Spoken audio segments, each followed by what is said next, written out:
En esta lección vamos a pasar a ver la estructura y creación de bloques de programas.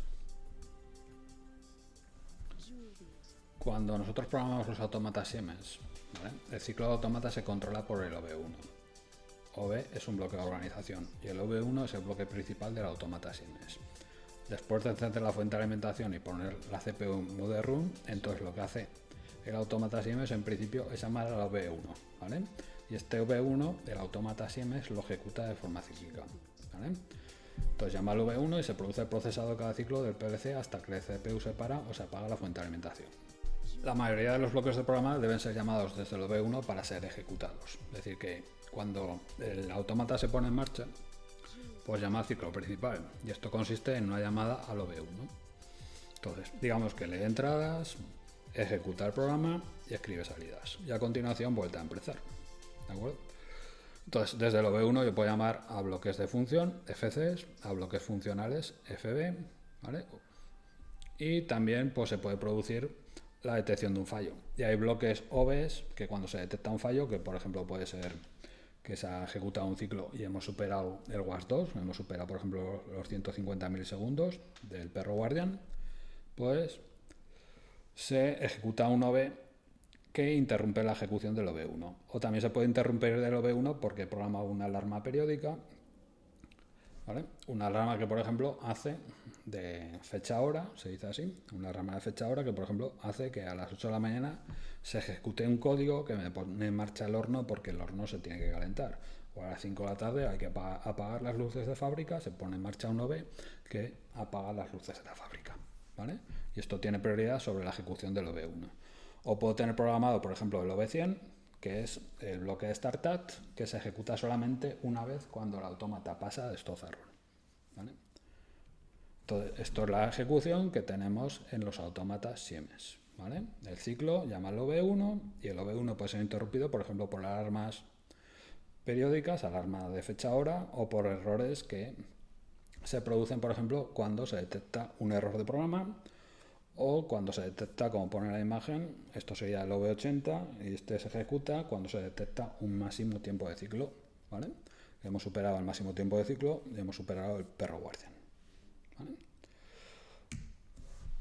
Entonces, yo cuando creo un nuevo programa para los Siemens, solamente me aparece el OV1, que por ejemplo puedo programar en contactos como habéis hecho en todos los ejercicios anteriores, ¿vale?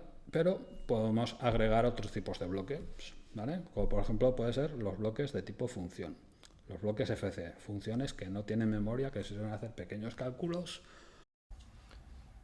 que nos devuelvan un valor, o como en el ejemplo que vamos a ver, vamos a crear un pequeño programa que realiza la marcha y paro de un motor, ¿vale?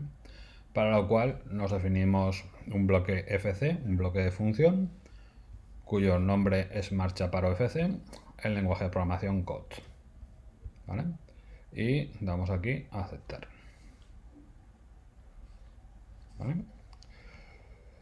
Entonces se nos crea, vemos en bloques de programa, se nos crea el bloque marcha paro FC, que es de tipo FC, y pone una numeración FC1 y nombre marcha paro FC. Entonces, al crear un bloque de función sin memoria, pues nos aparece en la parte de arriba de la programación lo que son las entradas y salidas, lo que son las variables del bloque, ¿vale? Y vemos que los bloques FC tienen variables de entrada de input, variables de salida output, variables de entrada-salida in-out, variables temporales, constantes y variables que retornan valor. Si por ejemplo hiciéramos dentro de un FC un cálculo matemático y necesitáramos retornar un valor, ¿vale? Y más abajo, aquí en la parte de abajo, es donde se hace la programación, ¿vale? Entonces, aquí hemos definido dos variables de entrada que son marcha paro, que son booleanas, y también hemos definido una variable de entrada-salida que es el motor, que teóricamente con ser salida valdría, pero como también la leemos en el programa, es mejor que sea de entrada-salida porque si no, al compilar, pues protesta, ¿vale? Entonces, aquí tenemos las variables que vamos a utilizar en la programación de este bloque FC, ¿vale? Entonces, en esta programación, la veis aquí, se realiza en diagrama de contactos, porque lo hemos elegido en este lenguaje, diagrama de contactos, Pero como veis, las variables tienen una almohadilla delante. Esto significa que son variables locales del bloque este programado, del bloque FC. ¿Vale? Entonces aquí tengo un contacto de marcha, un contacto de negado de paro que me activa el motor. Es decir, que si doy a marcha y no doy a paro, el motor se activará. Y luego aquí tengo en paralelo con marcha una realimentación del estado del motor que me sirve cuando doy a marcha, el motor se activa y el propio motor sigue activando el motor por la realimentación que hemos puesto aquí, esta rama de realimentación. ¿Vale? Y cuando demos a paro, paro será verdad, el negado de paro será mentira y el motor se desactivará. Entonces, esta es la típica programación de la marcha para un motor, pero hecha en variables locales. ¿Vale? Esto es como una subrutina de programación que yo la podré llamar para controlar el motor 1, el motor 2, el motor 3, todos los motores que tenga que controlar con este marcha paro. ¿Vale? Es como una subrutina que yo puedo llamar varias veces, pero esto, repito, son variables locales, ¿vale? Las almohadillas son variables locales, no son variables globales, no son entradas digitales, no son salidas digitales, no son variables de memoria globales, son locales. Vale, entonces yo este bloque FC lo quiero llamar, pues me tengo que ir al main.v1 como veis aquí, introducir una llamada de bloque y introducir el nombre que le he puesto a la función, que como veis es marcha paro FC. Al introducir este tipo de llamada de bloque habrá que poner este nombre, marcha paro FC, que nos saldrá en el listado, ¿vale? Lo elegiremos y entonces se nos crea esta estructura, esta que veis aquí, donde marcha paro son las variables locales de entrada, motor es la variable local de entrada-salida, este in-out, ¿vale? Y las tengo que linkar con variables globales. Es decir, y aquí las he linkado con una marcha que he puesto, la llamo marcha global, que es una entrada digital, la tanto por ciento y 0.0. Paro global también es una variable global de la zona de entradas, ¿vale? Tanto por ciento y 0.1. Y motor global es la variable de entrada-salida, que será una salida digital Q0.0. Entonces yo lo que hago es con estos valores escribo sobre las variables locales. Y el programa que se ejecuta es este. Pero marcha tendrá el valor de marcha global, paro tendrá el valor de paro global y motor pues tendrá el valor de motor global. ¿De acuerdo? De las variables globales en la ejecución. Entonces yo con esto controlo el motor, por decirlo así, el motor 1. Si quiero controlar el motor 2, pues tendría que introducir otra llamada de bloque en otro segmento aquí debajo y activarlo con otras variables globales, ¿vale? Entonces, para esto sirven los bloques FC, que son bloques de función, digamos, sin memoria. A continuación vamos a programar otro tipo de bloque de programa, ¿vale? Que va a ser los FB, los Functional Blocks, ¿vale? Los bloques de función son bloques lógicos que depositan sus valores de forma permanente en bloques de datos instancia, de modo que siguen estando disponibles después de procesar el bloque. Esto quiere decir que las variables que utiliza internamente se guardan en memoria. Por lo tanto, digamos que se pueden utilizar desde otra parte del programa porque mantienen el valor una vez han sido llamados y procesados. Mantienen el valor posteriormente, ¿vale? Entonces, aquí vamos a definir un bloque de función cuyo nombre va a ser marcha paro temporizado, -fb, el lenguaje de programación COT. ¿Vale? Entonces, damos a aceptar. Y como veis, se nos ha agregado aquí el nuevo bloque, que es una marcha paro temporizado FB. ¿Vale? Y también tiene una interfaz de entrada-salidas, donde hay variables de entrada, variables de salida, variables de entrada-salida, estáticas, temporales, ¿vale? Y constantes, ¿vale? Y aquí aparece un temporizador que lo hemos utilizado en el programa, como veremos a continuación, ¿vale? Entonces, como variable de entrada, bueno, hay que decir que el ejemplo que vamos a hacer va a ser un marcha paro temporizado. Como variables de entrada tenemos la marcha,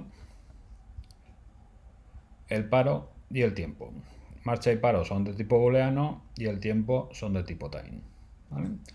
Marcha será el pulsador de marcha, paro el pulsador de paro y tiempo, el tiempo que dure, el tiempo que queremos que el motor esté en marcha. Es decir, el funcionamiento será que damos a marcha y un tiempo después el motor se para.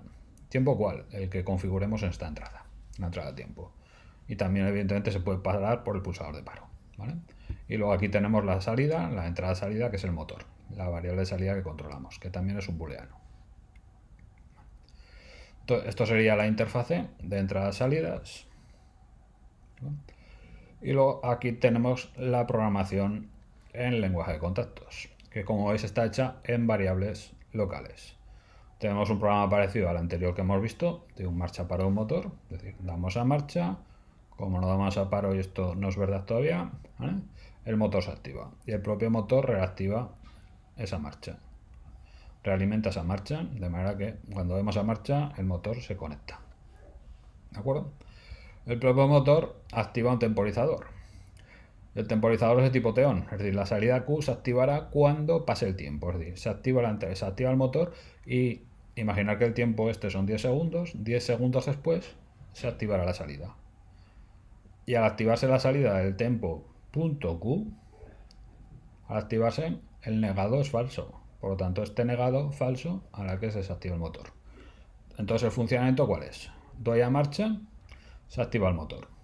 El contacto del motor realimenta su funcionamiento.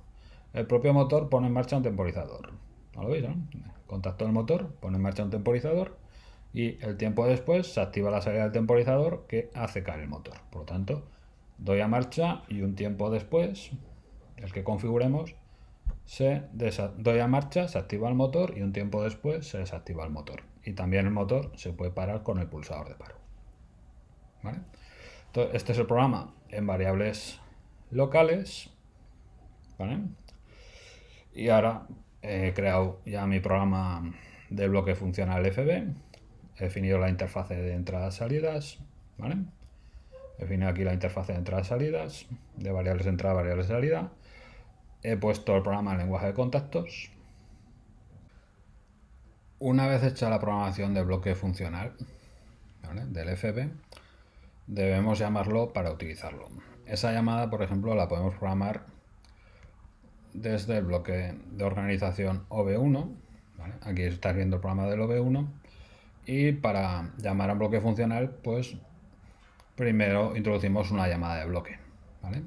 Una llamada de bloque que ya hemos introducido aquí en el segmento 3, ¿vale? Y haciendo doble clic aquí en el interrogante introduciremos el nombre. El nombre va a ser marcha parado temporizado FB. Nada más que empezamos a escribir aquí marcha, por ejemplo, nos saldrán las opciones y elegimos marcha parado temporizado FB. Una vez hecha esa elección del nombre, como vemos aquí, nos pedirá el bloque de datos que va a utilizar ese bloque funcional, ¿vale? Como pone aquí, si llama el bloque función como instancia individual, este guardará sus datos en un bloque de datos de instancia propio. El bloque de datos que utiliza este bloque funcional, este FB, pues va a ser marcha paro temporizado FB-DB, ¿vale? Entonces, con esto, pues, se nos crea la llamada al bloque, ¿vale? La llamada al FB, el FB que estamos utilizando es marcha paro temporizado FB y el bloque de datos que estamos utilizando es este de aquí, ¿de acuerdo? El bloque de datos que estamos utilizando, donde se almacenan las variables y tienen que ser referenciadas, es con este nombre de aquí, ¿vale? Marcha paro temporizado FB-DB, ¿vale? Entonces, aquí vemos el bloque FB y las variables de entrada marcha, que era una booleana que activamos con marcha global 3, que es la tanto por ciento y 0.4, paro, que era una variable booleana que activamos con paro global 3, que es la tanto por ciento y 0.5, el tiempo lo ponemos directamente en almohadilla de segundos, y la salida del motor es la Q0.2, que es un motor global 3, ¿vale? Por tanto, el funcionamiento de este programa, ¿cuál será? Cuando demos a marcha global 3, el motor se pondrá en marcha y se parará a los 10 segundos. O también se parará por la entrada de paro si le damos antes, ¿de acuerdo? Entonces, esto es una llamada a este bloque funcional y el programa que se ejecuta, pues realmente es este que tenemos aquí, ¿de acuerdo? Este que tenemos aquí en variables locales. Y como es un bloque funcional, necesita, como hemos visto, un DB para almacenar los datos de las variables. Entonces, esta es la llamada a bloque funcional con variables globales de entrada, marcha global 3, prueba global 3, el tiempo y la salida motor global 3. Entonces, como hemos visto, desde el OB1 yo puedo llamar a bloques funcionales FB y otro tipo de llamada es un bloque funcional FB, y esto que veis aquí tan complicado es la llamada para programar en GRAD. Los programas de GRAD realmente son bloques funcionales y hay un montón de entradas y salidas que se explicarán en el módulo 6, donde explicamos la programación en secuencia function char en GRAD. ¿Vale? Pero esto es la llamada en definitiva a un bloque funcional desde el OB1. ¿Vale? Luego, hemos visto que el programa principal del autómata es el OB1. ¿Vale? Es un bloque de organización, el 1, que es el programa principal del autómata, el que siempre llama, es decir, lee entradas, ejecuta el OB1, escribe salidas y como el OB1 es cíclico, lo vuelve a ejecutar. Y desde el OB1 pues se puede llamar, por ejemplo, a FCs, ¿vale? O a FBs, ¿vale? Pero me interesa otros tipos de OB. Y me interesa un OB que se ejecute periódicamente, cada cierto tiempo. Por ejemplo, cuando hacemos la programación de reguladores PID, los PIDs deben estar programados dentro de OBs que se ejecuten de forma periódica. Por ejemplo, cada décima de segundo. Entonces, para conseguir eso, yo creo un nuevo bloque, elijo tipo bloque de organización y elijo cyclic interrupt, ¿vale? Una interrupción que va a ser cíclica, es decir, realmente es una interrupción periódica, que se ejecuta cada periodo. ¿Qué periodo? El que ponemos aquí. Y aquí he puesto 100.000 microsegundos, lo cual significa que este OB que yo voy a crear ahora se ejecutará cada, digamos, cada 100.000 microsegundos, es decir, cada décima de segundo. Y por ejemplo, yo puedo poner dentro de ese OB, que es una interrupción cíclica, esto es un mal puesto el nombre, sería mejor periódica, ¿vale? Sería el OB30, pongo este código. Por ejemplo, este código, incremento igual a incremento más 1, si lo he creado con ese periodo, pues se ejecutará cada décima segundo. Por lo tanto, aquí tendré un contador que se incrementa cada décima segundo, es decir, que si lo divido para 10 me está contando los segundos. Repito, el OB1 se ejecuta cíclicamente, es decir, una vez la ejecuta, lee entradas, ejecuta el OB1, escribe salidas. Y vuelta a empezar. Y eso, si no ponemos un límite mínimo al tiempo de ciclo, pues puede ser bastante inferior al milisegundo, incluso estar en torno a las 80 milésimas de milisegundo. En torno, por ejemplo, a 80 microsegundos lo que le cuesta ejecutar el ciclo, porque el 1500 es muy rápido, ¿vale? El autómata 1516 es muy rápido, ¿vale? Pero yo puedo decir que tenga una tarea que quiera que se ejecute cada periodo. Y este código se ejecutará cada décima de segundo. Porque al crear este OB de tipo cyclic interrupt, ¿vale? O de alarma cíclica como por ahí, como pone aquí, se ejecuta cada 100.000 microsegundos. 100.000 microsegundos que son cada 100 milisegundos o cada décima de segundo. Como pone aquí, los OB de alarma cíclica sirven para iniciar programas en intervalos periódicos, independientemente de la ejecución cíclica del programa, del OB1. Los intervalos se pueden definir en este cuadro de Diálogo o también las propiedades. Las propiedades accederían, pues simplemente también dando donde estoy señalando con el ratón al botón derecho. Y ahí se pueden cambiar también el tiempo, ¿vale? También me puede interesar, además de ejecuciones de tipo periódico, pues añadir un OB que sea de ejecución inicial. ¿Esto qué significa? Que sea un OB o un programita que solamente se ejecute cuando el autómata pasa de estar en stop a estar a run, ¿vale? Y para eso tengo que seleccionar un bloque de organización OB del tipo startat, que lo programo, por ejemplo, en lenguaje CL. Entonces los OBs de arranque de startup se procesan una sola vez, cuando el modo de operación de la CPU cambia de stop a run. Tras el procesamiento del OB del arranque se inicia el procesamiento del OB de ciclo. Es decir, que si tengo programado, por ejemplo, un OB de arranque, se ejecutaría cuando paso de stop a run en ese instante y a continuación empezaría con el OB cíclico con el OB1, a ejecutar el OB1. ¿Vale? Entonces, en un arranque, pues ¿qué me puede servir? Pues, por ejemplo, para dar valores iniciales a variables. Por ejemplo, aquí, este es el OB de arranque, el startup, que es el OB100. ¿Lo veis? Y cojo la variable de tiempo, le doy un valor inicial de 10 segundos. Y esa variable tiempo la utilizo como entrada de este temporizador de tipo Teon. Este programita que veis aquí abajo está dentro del main.v1. Entonces yo con esto doy valor inicial a una variable. Entonces sirve, por ejemplo, para dar valores iniciales a variables que utilizo en mi programa, ¿vale? O para que se ejecute una subrutina que me haga una determinada operación, que solo puede suceder cuando paso de stop a run. Y entonces para eso creo un OV de ejecución inicial, un startup, que la numeración en este caso es el OV100. ¿Vale?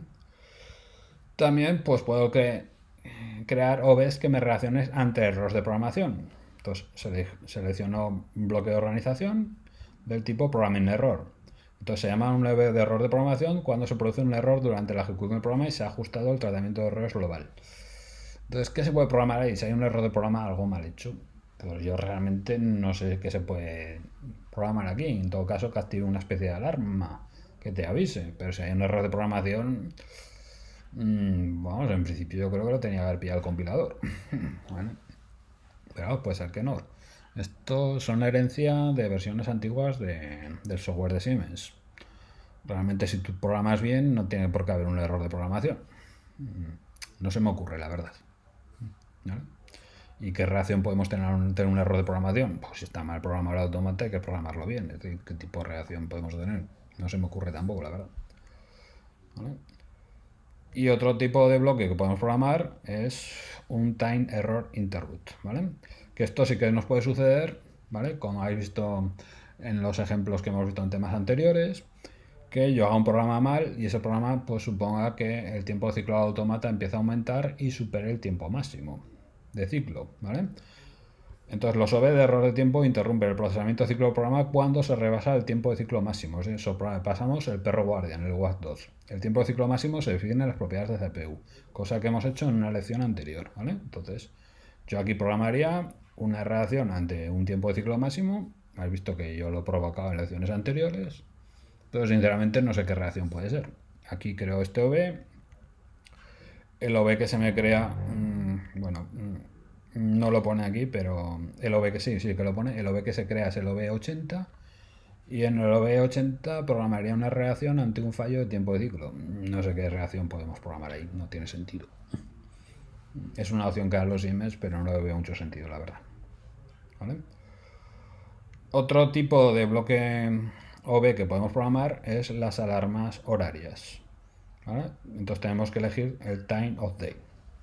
¿Vale? Alarmas de tipo horario. Entonces cuando yo creo una de estas alarmas, si le doy aquí con el botón derecho, donde estoy señalando ahora, le doy con el botón derecho, elijo propiedades y navego hasta alarma horaria, pues aquí puedo programar el tipo de ejecución. Aquí sale un desplegable donde puede ser nunca, una vez, cada minuto, cada segundo. Aquí programaría la fecha de inicio, no la hora de inicio, mala traducción, y aquí la hora de comienzo, ¿vale? Entonces, ¿de qué me puede servir esto? Pues por ejemplo yo quiero que a las 6 de la mañana se pongan en marcha los hornos de la fábrica porque se tienen que calentar. Estoy en Balay y en Balay tienen hornos de vitrificado del metal del vitrio, perdón, del metal de los hornos, ¿vale? Vitrificado el metal de los hornos. O estoy en la EASO, tengo que poner en marcha los hornos porque a las 7 de la mañana tienen que empezar la producción de magdalenas, ¿vale? Y los hornos se tienen que empezar a calentar a las 6. O a las 8 de la tarde, ¿vale? Hay que encender la luz, ¿vale? O a las 6 de la tarde hay que encender la luz. Entonces para eso sirven las alarmas horarias. Y por ver un tipo más, otro tipo de bloque de organización que podemos crear, ¿vale? Pues puede ser los bloques de error de alarma de sincronismo, los synchronous cycle. Los OV de alarma de sincronismo permiten iniciar partes del programa de forma síncrona al ciclo del bus Profibus-DP o al tiempo de ciclo de emisión del bus Profinet, ¿vale? Hay que tener en cuenta que los ciclos de los autómatas, el OV1 pues se puede ejecutar, por ejemplo, cada milisegundo. Pero si tenemos un Profibus-DP, a través de ese bus Profibus-DP tenemos módulos de entradas-salidas, por ejemplo, T200, módulos de entradas-salidas remotos, digitales, ¿vale? De entradas-salidas digitales o entradas-salidas analógicas remotas por medio del bus Profibus-DP. El tiempo de ciclo del bus Profibus-DP el tiempo que cuesta leer todas las entradas que hay conectadas al bus y escribir todas las salidas conectadas al bus, desde el autómata a los módulos de entradas-salidas conectados por el bus Profibus de IP, pues el tiempo de ciclo se puede ir, por ejemplo, a 5 o 10 milisegundos. No tiene sentido que el programa de control sea más rápido que el tiempo de ciclo del bus de campo, ¿vale? Entonces, en ese caso, pues tenemos este OB de alarma de sincronismo que nos avisa cuando ha saltado, digamos, cuando se ha actualizado el bus. Entonces, es una interrupción que nos dice el bus está actualizado, a continuación ejecuta el programa de control que controla la máquina, y el programa de control de la máquina pues se ejecute en vez de cada milisegundo, se ejecute pues cada vez que se actualice el bus, es decir, cada 5, cada 10 milisegundos según lo que le cueste. Eso pasa con el bus Profibus DP. El bus Profinet, si trabajamos con isócrono real time, con el bus, ¿vale? El IRT, Profinet IRT, isócrono real time, los tiempos de ciclo pueden estar en torno al milisegundo, los tiempos de ciclo del bus.